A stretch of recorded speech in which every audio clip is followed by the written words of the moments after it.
মঙ্গলবার ভারতীয় আবহাওয়া অধিদপ্তর জানিয়েছে, বঙ্গোপসাগর থেকে তীব্র আর্দ্রতা প্রবেশ এবং রাজ্যের দিকে মৌসুমী বায়ু প্রবেশের কারণে পশ্চিমবঙ্গে 25শে আগস্ট পর্যন্ত ভারী বৃষ্টিপাত হতে পারে।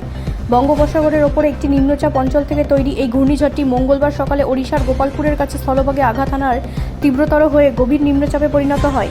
যদিও এটি ধীরে ধীরে দুর্বল হয়ে নিম্নচাপে পরিণত হওয়ার আশঙ্কা করা হচ্ছে। আবহাওয়া অফিস সতর্ক করে দিয়েছে যে এই সপ্তাহে পশ্চিমবঙ্গের বিস্তীর্ণ অংশে ব্যাপক বজ্রপাত এবং ভারী বৃষ্টিপাত হতে পারে। আলিপুরের আঞ্চলিক আবহাওয়া কেন্দ্রের একজন কর্মকর্তা জানিয়েছেন যে আগামী 2 দিন কলকাতা, হাওড়া, হুগলি, উত্তর ও দক্ষিণ 24 পরগনা, পূর্ব ও পশ্চিম মেদিনীপুর, ঝাড়গ্রাম, বাঁকুড়া এবং মুর্শিদাবাদে মাঝারি থেকে ভারী বৃষ্টিপাতের সাথে বজ্রপাতের সম্ভাবনা রয়েছে।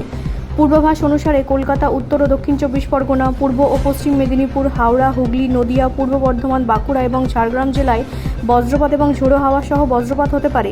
25শে আগস্ট পর্যন্ত দক্ষিণবঙ্গের কিছু অংশে ভারী বৃষ্টিপাতের সম্ভাবনা রয়েছে। অন্যদিকে দার্জিলিং, জলপাইগুড়ি, কালিম্পং, আলিপুরদুয়ার এবং কোচবিহার সহ উত্তরবঙ্গের জেলাগুলিতেও বজ্রপাত হতে পারে। বিশেষ করে জলপাইগুড়ি, কালিম্পং এবং আলিপুরদুয়ারে বুধবার থেকে শুক্রবারের মধ্যে ভারী বৃষ্টিপাতের সম্ভাবনা রয়েছে। ব্যুরো রিপোর্ট, রাষ্ট্রীয় প্রসার বাংলা।